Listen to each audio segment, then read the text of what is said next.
अपनी की भी, यानी अपने घर की फोटोज वीडियोज बेहिचक साझा करते हैं।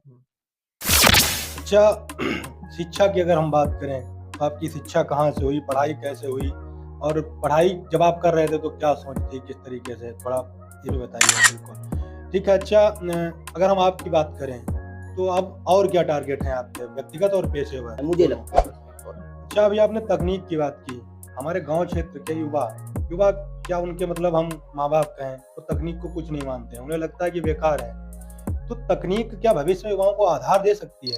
आपके जीवन में कौन सा मोड़ था जिसने आपकी सोच को पूरी तरीके से कन्वर्ट कर दिया? नमस्कार, आप आरबी पाली देख रहे हैं और मैं आपके साथ रामू वाजपेयी हूँ।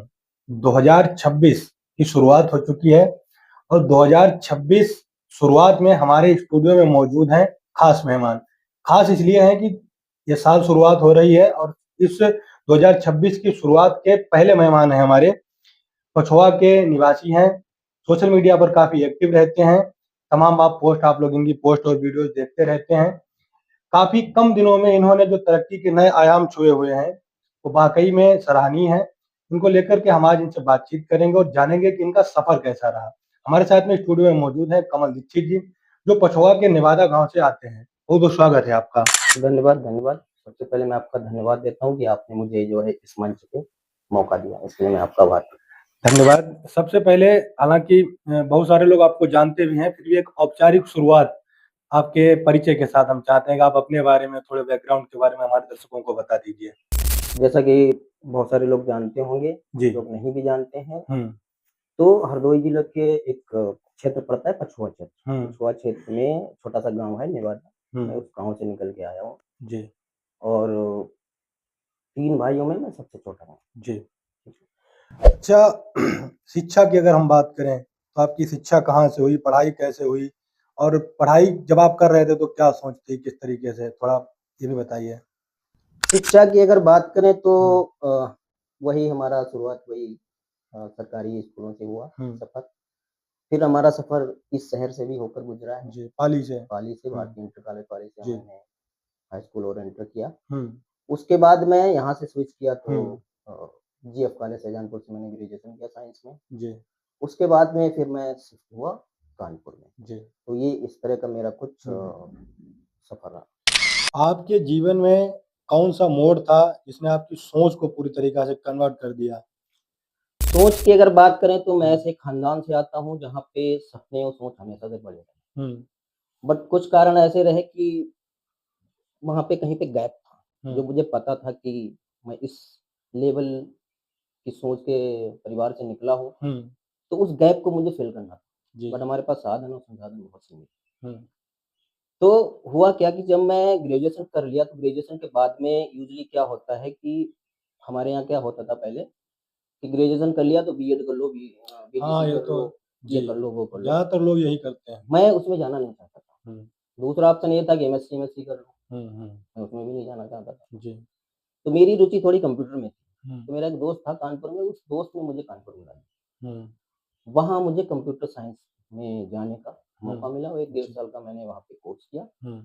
वहाँ पे क्या हुआ कि मेरे एक साइड में कुछ बच्चे थे वो सीए की तैयारी कर रहे थे, एक साइड में कुछ बच्चे थे जो आईएएस की तैयारी कर रहे थे, बीच में मैं। तो मुझे एनवायरनमेंट मिल गया पढ़ाई करने का, ढंग से पढ़ाई करने का, क्योंकि तब तक मुझे भी नहीं पता था कि मेरे अंदर क्या है। तो वहाँ पे करीब इंस्टीट्यूट में 1200 बच्चे थे। उस 1200 बच्चे में जो फाइनल सेमेस्टर का एग्जाम मैंने पास किया तो मैं 1200 को टॉप कर गया। अच्छा। तब मुझे पता चला कि कमल यू हैव समथिंग। जी बिल्कुल, वो मेरा जिंदगी का एक टर्निंग। तो वास्तव में काबिले तारीफ है कि पछवा जैसे क्षेत्र से निकल के आप इतने बड़े इंस्टीट्यूट में जाकर के आपने टॉप किया। अच्छा, हमने थोड़ी रिसर्च किया आपके बारे में तो देखा कि 2022 से पहले आप बहुत ज्यादा सक्रिय नहीं थे, सोशल मीडिया पर भी नहीं, समाज में भी नहीं। तो 2025 से पहले क्या करते, सॉरी 2022 से पहले क्या करते थे? 2010 के आसपास मुझे कॉन्सेप्ट पता चला कि ग्रोथ जो है वो दो तरह की ग्रोथ होती है। मतलब दुनिया में 2 तरह के लोग ग्रोथ करते हैं। एक होता है लीनियर ग्रोथ, 90% लोग जो है, जैसे ये प्लेटफॉर्म है तो 90% लोग जो है वो ग्रोथ करते हैं, वो इस लाइन में करते हैं, इसको लीनियर ग्रोथ बोलते हैं। जी। लीनियर ग्रोथ में क्या होता है कि सपने छोटे होते हैं, संभावनाएं कम होती हैं, ठीक है, बट कंफर्ट होता है। दूसरा होता है ग्रोथ का पाथ जिसको बोलते हैं एक्सपोनेंशियल ग्रोथ। एक्सपोनेंशियल ग्रोथ में क्या होता है कि इस प्लेटफॉर्म से पहले आपको रिवर्स कप में जाना पड़ेगा। रिवर्स कप का मतलब यहाँ पे ये है कि आपको संघर्ष, धक्के, असफलता, ये सब चीजें झेलना पड़ेगा। उसमें आप अपनी पसंदीदा की एक फील्ड चुन लो और 10 से 5 साल आपका टाइम रखो। तो मैं रिवर्स कप में था। रिवर्स कप में क्या होता है, एक टाइम पीरियड तक आप जहां से शुरू किए वहीं पे आओगे जी। मैं 2021 से पहले उस रिवर्स कप में था जी बिल्कुल। अच्छा, वही फिर से हमारा वही सवाल है कि पिछले 2-3 सालों में आपकी ग्रोथ बहुत तेजी से हुई है, तो क्या कहेंगे इसके पीछे क्या कारण है? शायद थोड़ा आंसर आपको मिल गया होगा जी। कि एक्सपोनेंशियल ग्रोथ में क्या होता है कि लीनियर हो गए, एक्सपोनेंशियल में क्या होता है जब आप इस कर्व से होकर आते हो लॉन्च पैड पे, फिर आपकी जो ग्रोथ होती है ना वो लीनियर नहीं होती, वो वर्टिकल, और वर्टिकल ग्रोथ की कोई सीमा नहीं, वो बंदा कहाँ। तो अभी आप वर्टिकल ग्रोथ पे हैं मेरे हिसाब से, शायद कह सकते हो। बिल्कुल। अच्छा, संघर्ष अभी आपने खुद ही बताया कि संघर्ष आपने बहुत किए हैं। संघर्ष जब आप आदमी करता है तो कोई संभालने वाला भी होता है, या कौन सी रणनीति रही संघर्षों में, सबसे ज्यादा साथ किसने दिया आपका? मैं थोड़ा लकी भी समझता हूँ कि मुझे संघर्ष करने का मौका मिला जी। नहीं तो हो सकता है शायद लोग काबिलियत को बोल देते कि विरासत में मिली है, तो मैं उस मैटर में मैं खुद को जो थोड़ा भाग्यशाली भी समझता हूँ, मुझे मौका मिला। संघर्ष रहे क्योंकि साधन संसाधन बहुत सीमित थे, लेकिन मुझे एक चीज पैदा ही होते ही पता चल गई थी कि जो मेरे परिवार के सपने हैं और मेरे जो हालात हैं, स्थिति है जी, संघर्ष तो करना पड़ेगा और संघर्ष बहुत लंबा चलेगा, ये मुझे मानसिक तौर पे पहले से ही पता था। तो मेंटली मैं प्रिपेयर था जी।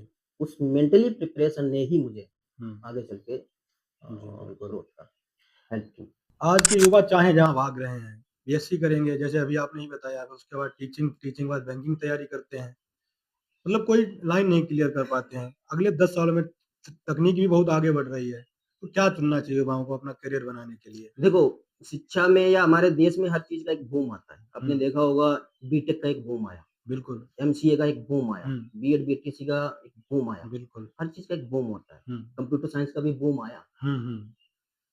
इसी तरह से आने वाले टाइम पे जो मेरा अपना रिसर्च है वो ये कहता है कि 2 फील्ड जो है वो आने वाले दशक में रूल करेंगे। पहली फील्ड है टेक्नोलॉजी। आज की डेट में आप टेक्नोलॉजी को पीछे नहीं छोड़ सकते। बिल्कुल, टेक्नोलॉजी के बिना कोई कुछ नहीं कर सकता जी। टेक्नोलॉजी में भी आप स्पेसिफिक कुछ चीजों पे ध्यान दीजिए। आईओटी एक चीज है, AI, artificial intelligence, machine learning, data analytics, ये जो चीजें हैं ना, ये आने वाले 10 सालों में रूल करेंगी। दूसरी एक और बहुत अच्छी फील्ड है, पता नहीं हमारे यहाँ के लोग युवा उसको गौर से देख रहे हैं नहीं देख रहे हैं। आपने देखा होगा कि 2021 में हमारे देश का स्वास्थ्य जो डिपार्टमेंट है उसकी पोल खुली और हम डेवलपिंग कंट्री से डेवलप्ड कंट्री बनने जा रहे हैं। तो इसका मतलब ये है कि हमारे स्वास्थ्य जो विभाग है जी, वो आपका चिकित्सा जो है ना, उसमें बहुत संभावना है। उसका एक एग्जांपल भी देता हूँ। आपने देखा होगा कि पहले एम्स एक हुआ करता था दिल्ली, बिल्कुल, कितने एम्स हैं, कितने बन रहे हैं जी।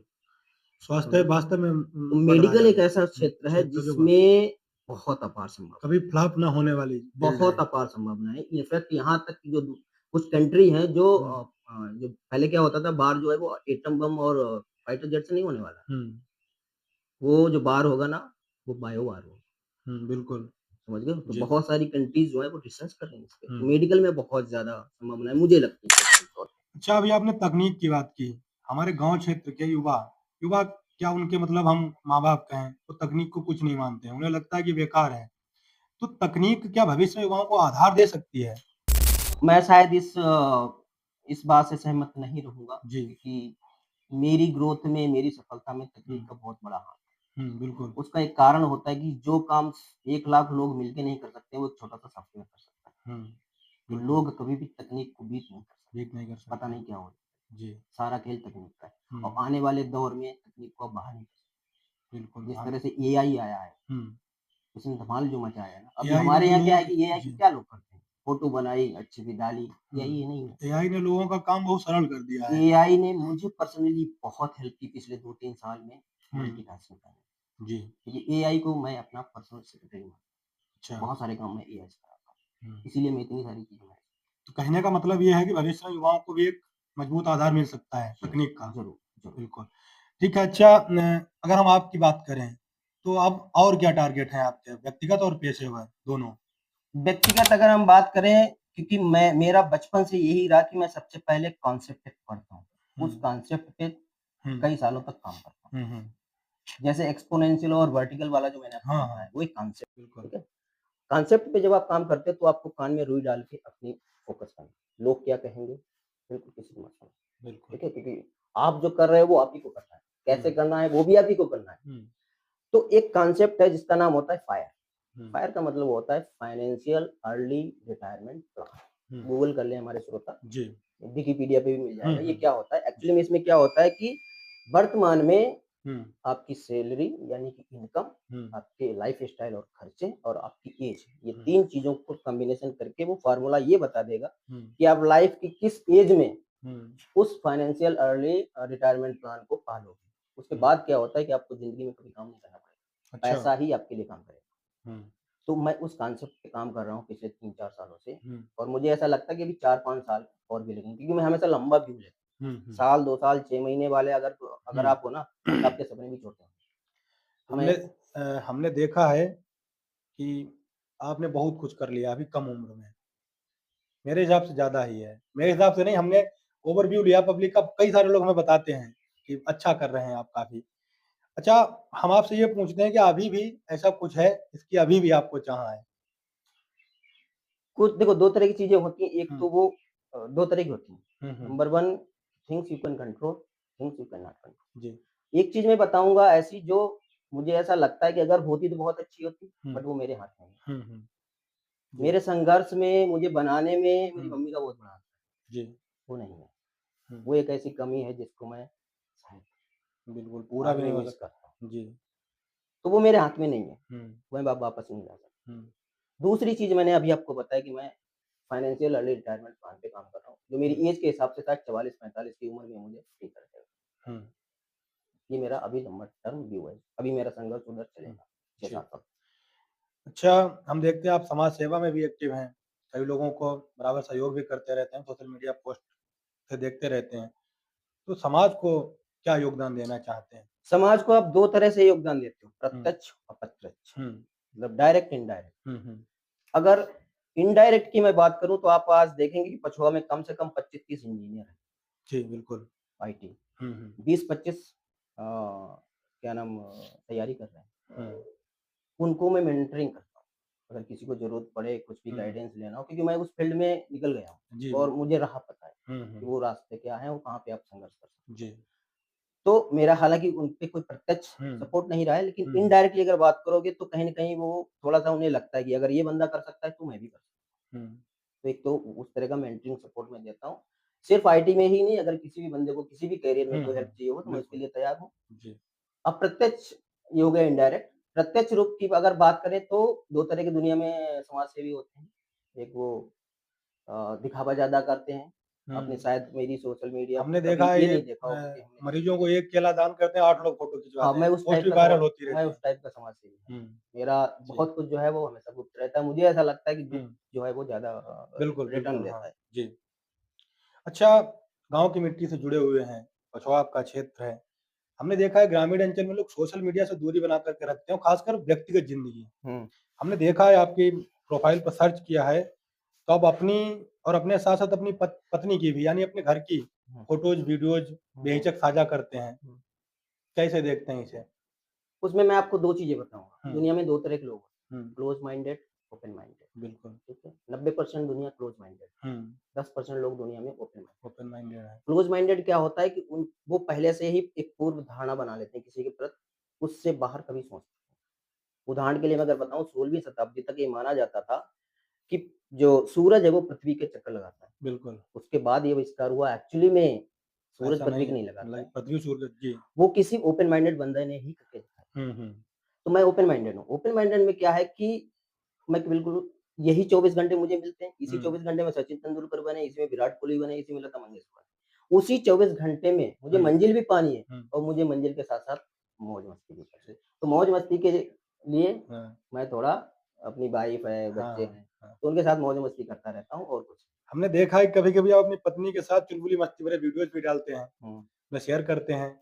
तो ऑन कैमरा ऐसा होता है कभी बाद में कुछ लड़ाई-वड़ाई तो नहीं होती? नहीं, लड़ाई नहीं होता, थोड़ा-सा कभी-कभार वो देखो, मेरी जो बीवी है ना वो थोड़ा-सा शाई टाइप की है, ठीक है? बट मेरे साथ रह के थोड़ी उसको भी कम्फर्ट आ गया। जी। ठीक है? और वो ऐसा है इसलिए मैं करता हूँ क्योंकि यार जो बच्चे हैं ना उनको भी टाइम चाहिए, उनके साथ भी हंसी मजाक है। मंजिलें सपने कितने भी बड़े आप हासिल कर लो, अगर आप घर में सुकून नहीं है, घर में खुशियां नहीं है, सब बेकार है। है। बिल्कुल। तो इसलिए मैं अपनी खुशियों में उनको भी शामिल रखता हूँ। अक्सर देखा है हमने कि लोग बाहर निकल जाते हैं, थोड़ा पैसा कमा लेते हैं, तो गाँव को भूल जाते हैं, अपनी संस्कृति को भूल जाते हैं। लेकिन अभी जल्द ही आप आए थे, अभी 3-4 दिन पहले आप दिल्ली से वापस लौटे हैं यहाँ। हमने पोस्ट भी आपकी देखी थी कि मैं जहाँ का हूँ वहीं का रहूँगा। तो ज़मीन से जुड़ाव, इसको कैसे देखते हैं? क्या तरीका है, मतलब क्यों देखो ज़रूरी है आपको लगता है ये? 2017 की बात है, मैं बंगलोर में एक मीटिंग में था, वहाँ हुँ, पे सीटीओ, सीईओ बहुत हाई-फाई लोग, जी। तो उनके साथ लंच कर रहा था। हुँ, तो मैंने वहाँ पे देखा कि वो लोग जो है ना केले पे हाथ से चावल खा रहे हैं। हुँ। वहाँ से मुझे पता चला कि यार इस लेवल के लोग अगर अपनी कल्चर, क्योंकि वहाँ का कल्चर वो कहता है, हुँ। अगर वो अपना कल्चर नहीं छोड़ रहे, हमारी तो कोई औकात ही नहीं है। उस टाइम पे थी भी नहीं कुछ भी। बिल्कुल। तो वहाँ वहाँ से कहीं न कहीं मुझे एक सीख मिली कि अपनी जड़ ज़मीन और संस्कृति हमेशा लेके चलो।